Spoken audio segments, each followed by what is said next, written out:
tal, amigos oyentes de Radio Bolivariana? Sean bienvenidos a esta nueva emisión del programa La Otra Historia con el profesor José Guillermo Ángel Memo Ángel. Memo, hay unas películas de la infancia que todos recordamos porque tratan del oeste americano, pero han sido como de pronto mucha fábula y uno no sabe realmente qué es lo que hay detrás de tanta fábula, de tanto matanza de indios y de tantos colonos que cree uno que siempre fueron irlandeses. Qué bueno sería que nos hablara un poquito hoy del oeste americano.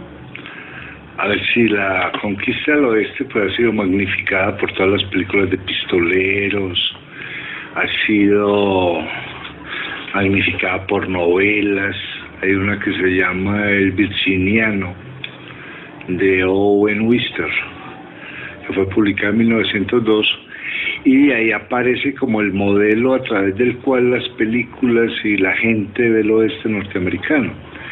Pero esa conquista del oeste, que oficialmente pues comienza en 1862 con lo que se llamó las leyes de Lincoln, que decía que quien atravesara más allá del río Mississippi tenía derecho a 64 acres de tierra. ¿Pero era conquista o era colonizaje? Empieza como una colonización. Lo que pasa es que se vuelve ya después la conquista cuando se dan las guerras con los indios, que de hecho pues se habla del salvaje oeste, del lejano oeste, pero es más salvaje el sur, por ejemplo, porque en el sur, que ya después de la guerra de secesión en 1965, ya empieza en 1866, aparece el Ku Klux Klan, por ejemplo, la persecución de minorías negras o de mayorías negras. Perdón, dijo guerra de secesión en 1865. Y que además se llama guerra de la secesión porque Carolina del Norte se separa. Y eso se debe a que es la guerra de la secesión. Entonces la conquista del oeste comienza oficialmente ahí, pero ya se había dado desde los tiempos previos a la Revolución Norteamericana, cuando existía lo que se llamaba la Nueva Inglaterra, cuando existía lo que eran las Colonias Unidas, todo lo que era Virginia, las Carolinas, Maryland, etcétera, etcétera. Ya había hombres que en el siglo XVIII, a principios del siglo XVIII, habían atravesado más allá del río Mississippi, tanto ingleses como franceses. Los franceses realmente que dominaban el río San Lorenzo, que los grandes lagos, el río Mississippi. Los franceses nunca se establecieron como ciudades, nunca establecieron ciudades ni llevaron el mundo de Francia a Norteamérica, sino que se encargaron de ser comerciantes y cazadores. Y lo que hacían los franceses era salir a la cacería de animales para vender las pieles en Europa. Y solamente fundaron dos ciudades, una que se llama Detroit y otra que se llama New Orleans. Y el resto eran pues pequeñas poblaciones a lo largo del Mississippi, y de pronto ellos ingresaron en buena parte del oeste norteamericano, sobre todo porque hicieron muchas alianzas con los indios Pieles Rojas, con los Sicotas y los Sioux, que serían los grupos grandes de esa zona. Y ahí habría una primera conquista, aunque también habría que hablar de una conquista que tratan de hacer los rusos entrando por Alaska. Hay que tener en cuenta que Alaska se le compró a los rusos, de eso era del zar, de la gente del zar. Y los españoles van a subir por lo que se llama California, por eso hay un montón de palabras, por ejemplo, en el mundo norteamericano, que son españolas. De hecho, cuando nosotros pensamos en el lejano oeste, estamos pensando en vaqueros, pero ese vaquero no es creado por el norteamericano de origen inglés, ese vaquero es español. Y a eso se debe palabras como rodeo, ranch, por decir rancho, corral, montana, nevada, o sea, hay un montón de palabras españolas metidas en ese mundo de la conquista del oeste. Incluso hay un famoso fraile, Fray Junípero de Serra, que va a subir pero por todo California arriba, y después lo van a recordar con una caricatura, que era Fray Junípero, que va haciendo pequeñas encomiendas y le enseña a los indios a cultivar y a manejar ganado. Bueno, ahí habría como todo un relato grande para narrar el oeste, pero ya la conquista del oeste comienza, como decía, en 1862 con las leyes de Lincoln, donde a la gente se le da 64 acres de tierra, algo así como 60 cuadras, a todo el que vaya. Y se va a dar un fenómeno muy particular, y es que lo que más mueve la conquista del oeste es el cultivo del maíz. O sea, la gente va detrás de lo que se llama el cinturón del maíz. Pero el maíz ya estaba allá. El maíz ya lo habían aprendido a sembrar, y sobre todo en la medida en que avanzaban hacia el oeste, todas esas granjas se vuelven maiceras, y a partir de ahí los Estados Unidos se van a convertir en una de las bodegas del mundo y van a mandar maíz para Europa y harina de maíz. No es de extrañar pues que nosotros comamos hojuelitas de maíz, todo lo de cornflakes, por ejemplo, es toda esa tradición del maíz norteamericano, el pan de maíz, y logran hacer un gran desarrollo del maíz, por ejemplo, lo que no pasó en Antioquia, donde la gente hace una arepita y ya, o una mazamorra. Mientras que en esa conquista del oeste se logra un enorme desarrollo de lo que es la industria del maíz. Entonces todos van a ir a tratar de tener su propia granja de maíz. Obviamente no todas las tierras dan para el maíz, entonces se van a dar algunos fenómenos en esa conquista del oeste. Primero se desarrolla una carreta, un tipo de carreta que es la que uno ve en las películas de vaqueros, que es como con una casita de tela encima, que son las carretas con estoga o con estoga, que la desarrollan únicamente para eso, para avanzar. Es una carreta donde al interior se podían llevar herramientas, se podía llevar comida, y había un espacio para los niños y los ancianos. Y además sirve para hacer círculos cuando los indios los atacan. Que además, pues en todas esas historias del oeste, a uno siempre le hablan de los indios vencidos. ¿Y para qué los círculos, Memo? Porque los indios, que son grandes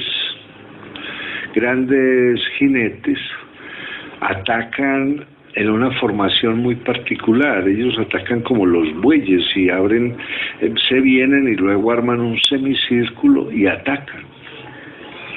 Entonces se dan cuenta que la única forma de defenderse de ellos es haciendo un círculo, ¿no?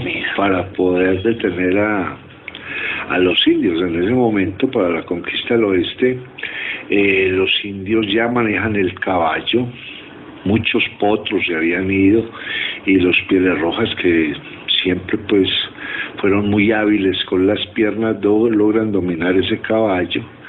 Y también los intercambios previos que había con los indígenas, porque se les intercambiaban armas, se les intercambiaban alcohol, ellos entregaban a cambio tabaco, maíz, etcétera. Entonces ya dan con unas tribus bastante avanzadas. Además es famoso, por ejemplo, en la conquista del oeste, un indio del que nunca han hecho película, Nube Roja, y es porque siempre derrotó a los blancos. Además acaba con uno de los generales pues de la conquista del oeste, el general Custer, del que hay una marca de blue jeans, hay un montón de cosas con el general Custer, que era uno de los generales más brutales que hubo, y además era muy pedante, y los indios lo derrotan y le matan todo el ejército. 225 hombres caen de cuenta de esto, pero sin embargo nos están hablando de Toro Sentado, de Caballo Loco, de Jerónimo. ¿Por qué esos nombres tan especiales? Por la forma de nombrarle los Pieles Rojas. Cuando un niño nace, se sale fuera de la tienda y se mira qué está pasando. Y de acuerdo a lo que pasa, ese es el nombre que tiene. Entonces, Nube Roja, se asomaron, estaba atardeciendo, Nube Roja. Es muy bello. Toro Sentado, encontraba un toro ahí sentado, Toro Sentado, Caballo Loco, un caballo relinchando por todos lados, muy particular. A ver, esta conquista del oeste entonces se da con estoga, la carreta, o con estoga, el desarrollo del tren. Hay que tener en cuenta dos líneas, la Santa Fe y la Southern Pacific, que buscan o quieren llegar hasta lo más lejos posible al oeste. Donde va el tren, realmente crecen las ciudades. Los trenes se van a volver algo muy importante, porque no solamente llevan personas, llevan correos. Aquí vale la pena notar que una de las industrias más poderosas que se constituyen con la colonización, con la conquista del oeste, es la del correo. Esto, las diligencias, todo esto, hay que llevar documentos, enviar documentos, llevar cartas, llevar un montón de cosas. Entonces aparece el tren como característica, y por eso vemos en todas las películas toda cantidad de trenes que los asaltan. Hay una primera película que es el asalto del tren, ¿cierto? Que era como una película de 1903 más o menos. Y se van a volver famosas una pistola que era la que producían los hermanos Colt, ¿cierto? Colt, y se va a volver famoso un rifle de repetición con el que después se va a negociar prácticamente en todas las guerras, que es el Winchester, o Winchester como le dicen algunos, que es un rifle más livianito y es el que uno ve pues en las películas. El gringo dispara, eso caen indios por todos lados. ¿No de doble cañón tal vez o no? No, era de un solo cañón. Era de un solo cañón. El de doble cañón son escopetas. Y por ahí es donde salen perdigones. Sí, claro, pues todo eso. Sí, va a ser pues muy importante. A ver, entonces van detrás del maíz, y como cultivo sucedáneo, el trigo. Y eso lo vuelve la zona muy importante. Y donde no hay trigo o posibilidades de sembrar trigo y maíz, se lleva ganado vacuno. El ganado vacuno lo llevan primero porque se reproduce mucho más rápido que el bisonte. Y segundo, porque hay que acabar con todos los posibles bisontes. ¿Por qué? Porque acabando con el bisonte se acaba con la cultura indígena. Y el indio sin el bisonte prácticamente se desintegra, el indio piel roja. Entonces es una cosa, por ejemplo, en 1871 se dice que mataron, al menos lo va a decir Philip Jenkins, un historiador muy serio norteamericano, se mataron 4 millones de búfalos, con el fin de que los Icotas, de donde vienen unos indios famosos, los Dakotas, y la zona de Dakota, se desmoralizaran, porque los Pieles Rojas no sabían comer carne de res, no tenían ni idea pues de manejar la res, manejaban el bisonte, y todas sus herramientas apuntaban a quitarle la piel al bisonte, sacarle la carne, seguirlo. Además pues el bisonte era prácticamente un animal sagrado dentro del mundo de los Pieles Rojas. Más o menos en 1860 habían unos 60 millones de bisontes, y cuando termina la conquista del oeste, que termina prácticamente en 1914, como vamos a ver ahora, solamente quedan unos centenares. ¿Cierto? Hay uno famoso en el oeste, uno de los tipos más sanguinarios con los animales, que es Buffalo Bill, que mataba búfalos simplemente por matarlos. Pero también detrás estaba esto, o sea, matando el búfalo desmoralizamos a los Pieles Rojas y los obligamos a ir, porque la conquista del oeste es, como decía, una gente que va detrás de una tierra donde puede sembrar o criar ganado, pero también en la guerra contra los indios, ¿cierto? Y es la guerra contra los Icotas, contra los Dakotas, los Sioux, que son los que tienen la gran reserva india, una reserva que se a los indios, y al mismo tiempo van fundando pueblos. Aquí hay una cosa que es muy interesante: la conquista del oeste, en la medida en que se va dando, depende de todas las ciudades del este. Las herramientas vienen de Boston, vienen de Chicago, vienen de Nueva York. Para cuando se da la conquista del oeste, Nueva York es la ciudad más populosa del mundo, mucho más populosa que Londres y París. Ya pues no hay datos con ciudades chinas ni de la India, pero sí pues al menos en Occidente. Y ya en esa conquista pues aparecen un montón de mitos. Por ejemplo, en todas las películas de vaqueros hay un duelo con las pistolas. Sí. Solamente hubo un duelo de esos. Apenas. No más, que está pues certificado, ¿cierto? Que fue el de OK Corral, en 1881, donde dos tipos se enfrentaron con sus pistolas y las sacaron como las vemos en las películas, pero no hay más certificados. El resto eran bandas al servicio o de comerciantes. Hay una ciudad famosa en todas las películas del oeste que es Tombstone, o Tombstone, y como decíamos nosotros cuando estábamos chiquitos, la ciudad de Tombstone, pero realmente es Tombstone, y que eran republicanos contra los ganaderos, que eran demócratas. Entonces cada uno tiene sus bandas pagadas por lo común de soldados renegados que habían quedado de la Unión o de la Confederación en la guerra de la secesión norteamericana. Los de la Unión eran lo que llamaban los Yankees, la Confederación era lo que llamaban los del Sur. Y mucha gente de esas quedó y se fueron haciendo bandas donde hubo una lucha muy grande por la tierra, una enorme lucha por la tierra. Por eso se decretó la guerra contra los indios.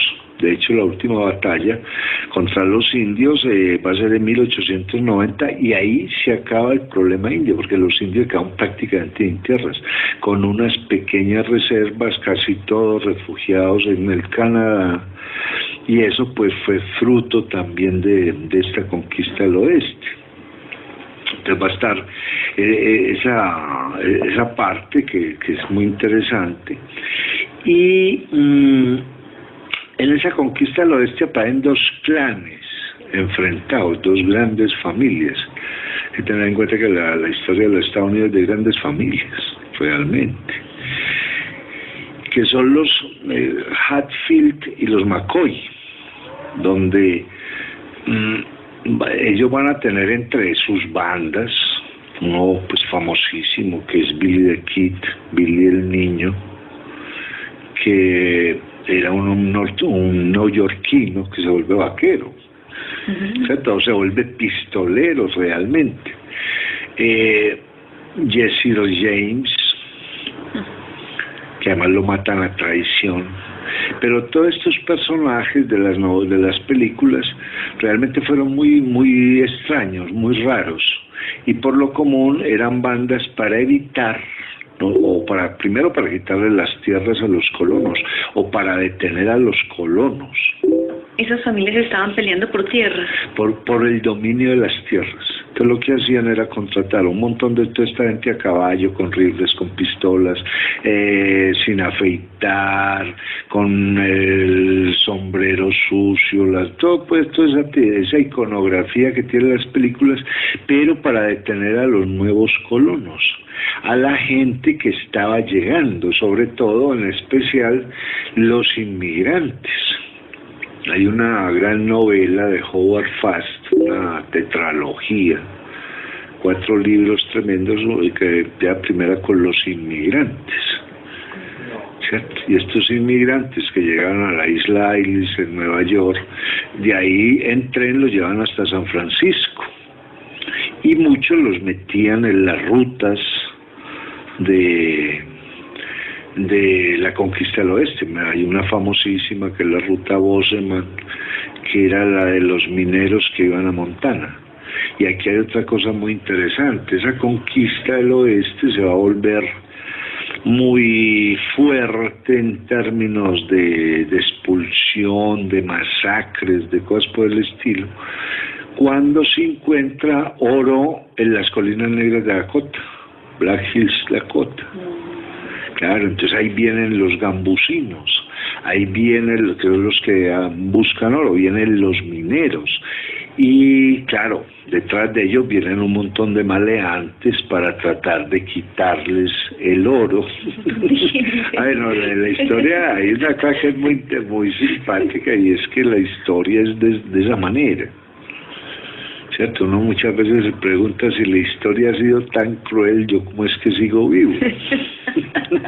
¿Cierto? ¿Cómo fue que a la familia no la borraron? Pues, ¿cierto? Porque sí, hay toda una, digamos, hay una versión muy romántica de esa conquista del oeste, que se le debe precisamente a un español que nunca conoció el oeste. Lo hubo que llevarlo al final, pues, porque se diera cuenta que era sobre qué estaba escribiendo, que se llamaba don Marcial Lafuente Estefanía.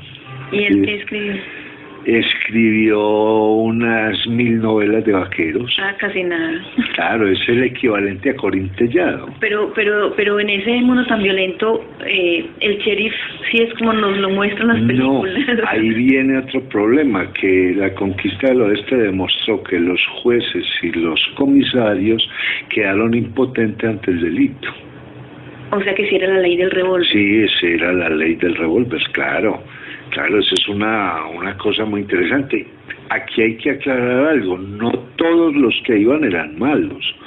Al oeste iban sastres, mecánicos, mineros buenos, mujeres con sus hijos, predicadores, pero tenían que enfrentar este mundo. Por eso, cuando se termina la conquista del oeste, que realmente se concluye en 1914, cuando se termina de hacer el puerto de San Pedro en la ciudad de Los Ángeles.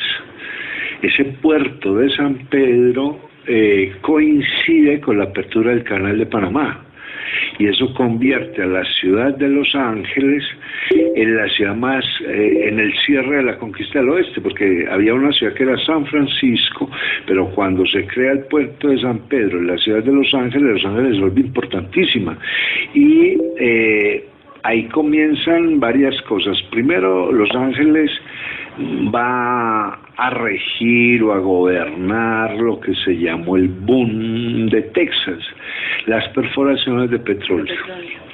Eso se vuelve una locura, ya no hay que depender de otro tipo de perforaciones, el petróleo ya tienen, de ahí sacan la brea, sacan el betún, el nuevo combustible para los carros, formas de detergente, etcétera, etcétera, después los 30.000 y más derivados del petróleo. Eso por un lado. Segundo, el turismo. Ya empieza a llegar, debido a los trenes y a los barcos que cogen la ruta del Pacífico, empieza a llegar un gran turismo a Los Ángeles. La industria cinematográfica. Por eso en Los Ángeles está Hollywood, todas esas cosas. Y una cosa muy importante con la que concluye realmente la conquista del oeste es con la industria aeronáutica. O sea, todos esos aviones que habían peleado la Segunda Guerra Mundial, que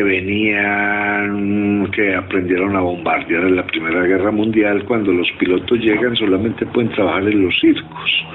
Pero a alguien se le ocurre que eso sirve para llevar correo. Y después gente, etcétera, etcétera. Y por eso Los Ángeles son tan importantes. Memo, por entonces la pregunta que surge es ¿por qué un pasado tan reciente, porque es muchísimo más reciente que casi que cualquiera de las ciudades latinoamericanas, una génesis tan violenta, la ley del revólver, y por qué tanto desarrollo en tan poquito tiempo? Ahí hay muchas razones. La primera, para antes de la Guerra de la Secesión, el norte ya estaba desarrollando una enorme industria textilera, primero que todo textilera. Segundo, estaban trabajando ya el acero. Hay que tener en cuenta que cuando los Estados Unidos logran la independencia en 1785, aparte que la revolución de 1776 y todo esto, y pues está la Constitución de Filadelfia y todas estas cosas, los Estados Unidos de manera muy inteligente, o la gente pues que va a dirigir la independencia, se preocupa mucho por los barcos. Los barcos van a ser fundamentales. El que tenga el manejo de los barcos tiene el manejo de los ríos y del mar Atlántico. Y los norteamericanos, para cuando se da la conquista del oeste, no solamente manejan el Atlántico y los distintos ríos, el Hudson, el Mississippi, todos estos que es los Estados Unidos, sino también el Pacífico, a tal punto que tienen industrializado Japón. Claro, entonces la industria, los yanquis, los del norte, que han ganado la guerra de secesión, empiezan a manejar industrias. Entonces ya llegan las máquinas. Primero inventan una que es la despepitadora de algodón. Es más o menos 1773, algo por el estilo. Y luego ya vienen sembradoras, recolectoras. O sea, hay un gran desarrollo industrial, y ese gran desarrollo industrial se debe en buena medida primero para sostener las guerras, porque hay que tener en cuenta que antes de la Guerra de la Secesión norteamericana, que se da en el gobierno de Lincoln, en el primer gobierno, los norteamericanos ya han hecho una guerra con México. Y en esa guerra con México, en 1848, han llegado hasta la capital. Entonces, en la medida en que avanzan, hay que saber hacer armas, hay que tener hospitales, hay que tener abastecimientos, sembrados, hay un montón de cosas a través de las cuales los países se industrializan. Los países, porque hay que abastecer un montón de elementos. Fuera de eso, los norteamericanos, a través de Morse o Morse, pues como le decimos nosotros, ya desarrollaron el telégrafo. Y ese telégrafo lleva noticias a una velocidad impresionante a todas partes. Entonces allá mismo en el oeste, todo está entre los ganaderos. Por ejemplo, los ganaderos tienen que desarrollar, incluso va a haber una guerra entre ganaderos, entre gente que tiene vacunos, es parte de la historia del oeste, y los que tienen ovejas. Entonces la guerra entre los vacunos, los dueños de las vacas y las ovejas que están en Nuevo México, los ovejeros, ya muestra eso, la lucha por llegar primero a Chicago, donde en Chicago estaban las grandes cavas y el tratamiento de la carne. Entonces, claro, lo que van a hacer es tomar, por ejemplo, unos puntos de referencia para que la gente no solo tenga que hacer esa ruta, llegar a Kansas, coger los trenes, y todo ese ganado pierde peso, y trayendo los mataderos y las cavas cada vez más adentro. Para eso se necesita jabón, se necesita gente que corte, se necesitan vagones de tren, con los del tren llegan los que empiezan un montón de cosas y a desarrollar la industria de latados. Entonces ahí lo que hay un previo de violencia mientras se va avanzando, mientras se van tomando las tierras, pero detrás de esa violencia viene una enorme industrialización. Los sembrados de trigo, los sembrados de maíz requieren de maquinaria, requieren de formas de recolección, requieren de silos, requieren de un montón de cosas y de transporte. Y al sur de América, o sea, aquí en América Latina, eso no se iba dando paralelo.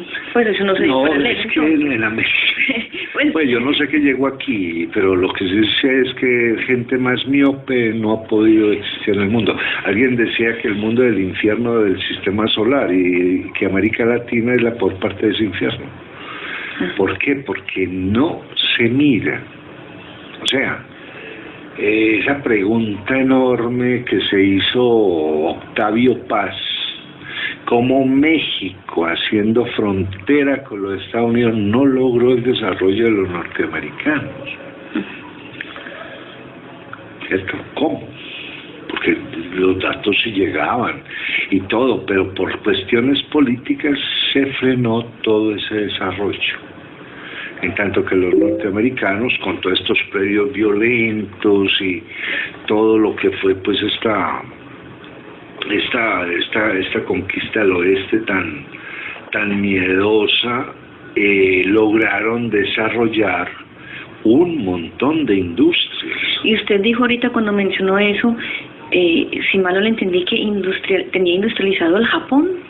Sí, claro, los norteamericanos llegan a Japón por el Pacífico. En 1870 más o menos, y a partir de ahí empiezan a industrializar. ¿Por el Pacífico? Por el Pacífico. O sea, llegaron a la costa, ahí mismo hicieron puertos y ahí mismo mandaron barcos. Claro, incluso hay una película muy bella que se llama El último samurái, que es un capitán yanqui de la guerra de la secesión que va a dar al Japón. Claro, y la película no es ninguna invención, es pues, un libro de cómo llegaban. Es que, a ver, uno a veces se ofusca cuando ve que el otro hace un asco y que aquí se pudo hacer algo parecido y no se quiso. Porque no fue que no se pudo, no se quiso.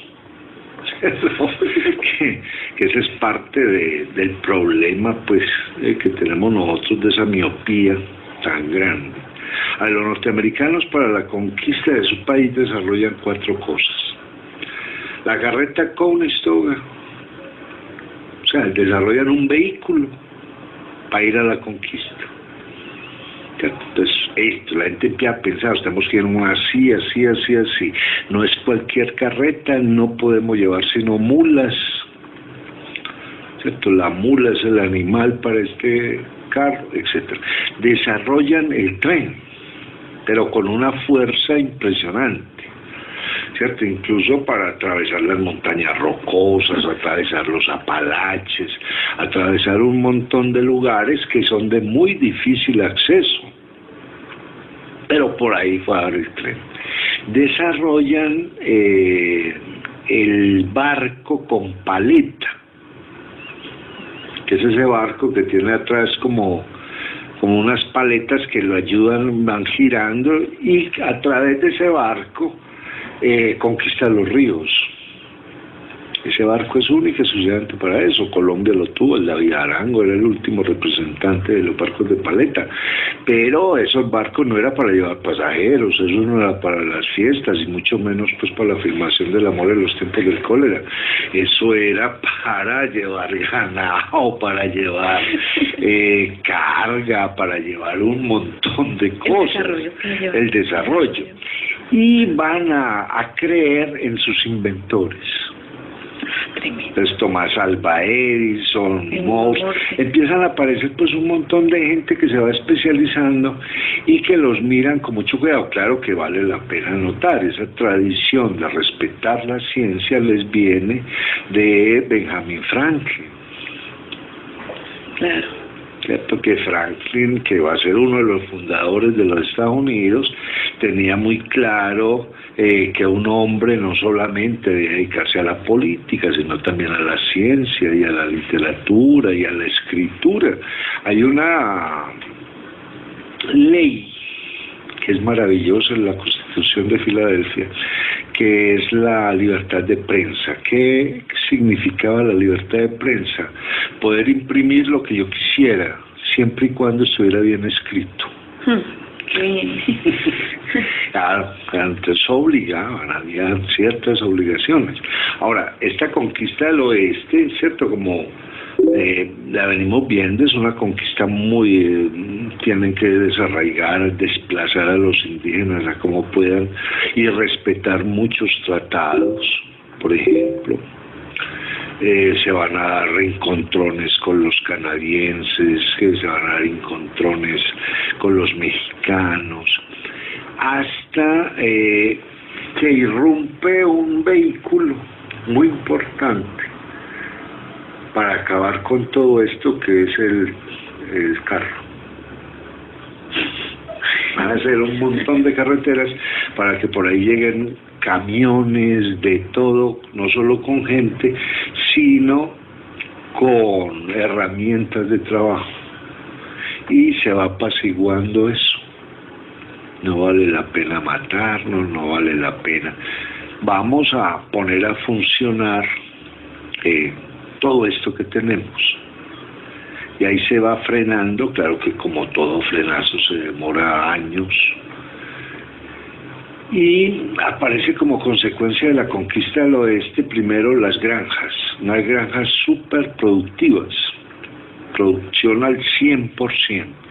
Todo lo que hay ahí, después, por ejemplo, incluso los más pobres, a pesar de que en los Estados Unidos siempre ha habido el problema de la pobreza, los más pobres tienen su gran sembrado de maíz. Por ejemplo, eso lo narra muy bien William Faulkner en una novela que se llama Mientras agonizo. ¿Cierto? Están todos en el maizal mientras la madre muere. Van a crecer las ciudades alrededor de las minas de hierro, antracita, que es una cosa muy interesante. A ver, donde hay oro se desarrolla pobreza, porque el oro no sirve para transformar nada, simplemente es un elemento por el que pagan mucho. Y como no se puede transformar, bueno, claro, pues no falta, por ahí tenemos estos dictadores en América Latina con grifos de oro, baños de oro, qué sé yo, zapatos de oro, pues estos dementes han logrado pues, ese tipo de cosas. Pero realmente no se puede hacer nada con el oro. Donde hay hierro, sí. Claro. Entonces, donde hay una mina de hierro, desarrollan una industria de las herramientas de hierro. Donde logran la aleación del acero, desarrollan toda una industria alrededor del acero. Entonces la conquista del oeste, los que van buscando oro se encuentran con otros metales. Y ahí aparecen ciudades industriales, ciudades transformadoras. Por eso donde hay piedras preciosas y oro, la miseria es por todos lados. Pero donde hay hierro, donde hay antracita, donde hay cobre, la ciudad crece. ¿Qué es antracita? Es un metal que sirve para una serie de aleaciones muy importantes y le va a dar dureza, pues a más dureza y peso a lo que se ha aleado con antracita. Entonces eso es muy interesante, ¿no? Otra cosa muy importante fue la tarea de las iglesias, que llegaban organizando las comunidades. Entonces el hecho de que haya una iglesia, que haya una escuela, de que haya alguien que predica, y hay que tener en cuenta pues que fueron todos los bautistas, los metodistas, la Iglesia Católica, que logra un gran desarrollo además en los Estados Unidos. Entonces todos llegan armando pequeñas comunidades y esas pequeñas comunidades van a ser de una u otra manera los pacificadores. Claro. Los pacificadores. También va a haber un gran poder de la prensa.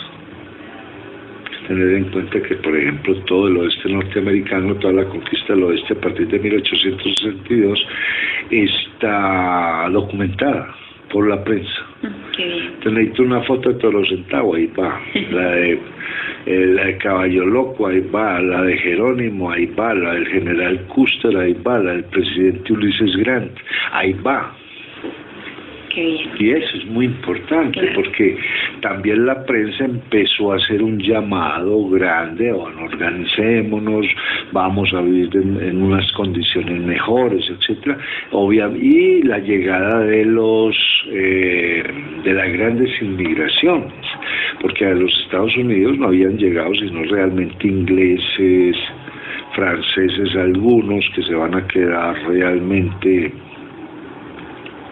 en el río Mississippi, muchos haitianos, sí, porque en New Orleans hablaban francés, y como el primer país libre negro de América es Haití, se iban a New Orleans. Entonces no habían sino alemanes. Mucho alemán había llegado, pero mucho, sobre todo del sur de Alemania, la mayoría eran católicos. Y después, y habían algunas comunidades judías, por ejemplo en Rhode Island, habían más o menos desde el siglo XVII, pero a partir de la Guerra de la Secesión llega mucha gente de todas partes, mexicanos, llegan españoles, suizos, holandeses. Eso se vuelve pues una mixtura impresionante.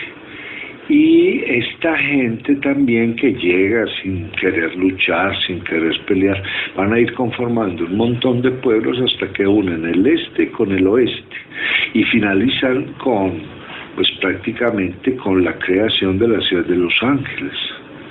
Mire que Los Ángeles es un centro prácticamente de todas las razas, y es una ciudad donde se da todo lo nuevo, porque el inmigrante es liberal, el inmigrante nunca tiene trazas de conservador, porque está recién llegado, claro, y para poder sobrevivir tiene que recurrir a lo más nuevo, o si no lo vende.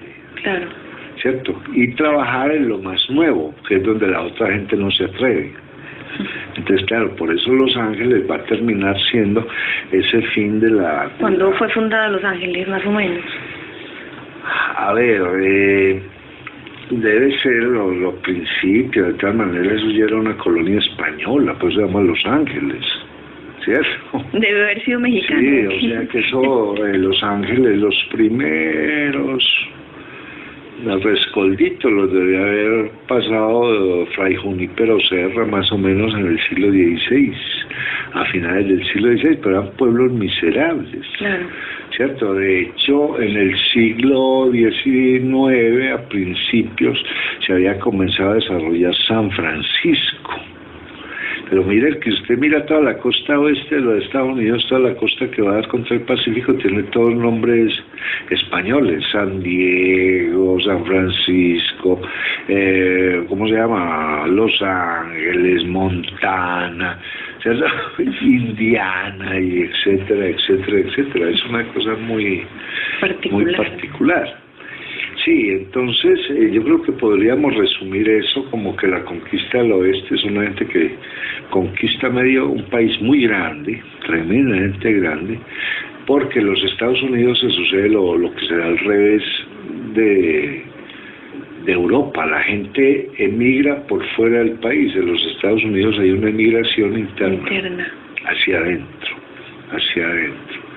Se desarrolla la ganadería, se acaba con la cultura indígena realmente, que estaba regida por el bisonte, aparece el barco de paleta, aparece el tren, aparece la carreta con Conestoga y finalmente el automóvil.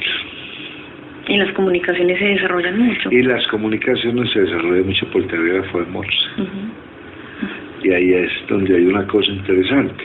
Y después de toda esta cosa sangrienta que se va a dar ahí, aparece pues, realmente el progreso. Y una cosa muy bonita de la conquista del oeste es que rara vez es narrada en las películas. En las películas están contando cosas ideales. Todas salidas de esa novela que se llama El Virginiano. Que es importante pues también, ¿cierto? Pero ver hoy en día como ya se reconoce cómo fue eso, y eso es el nacimiento de un país realmente, como el nacimiento de una nación, como se va a narrar después en la película de Griffith. Esta es una de las grandes películas de principios de siglo.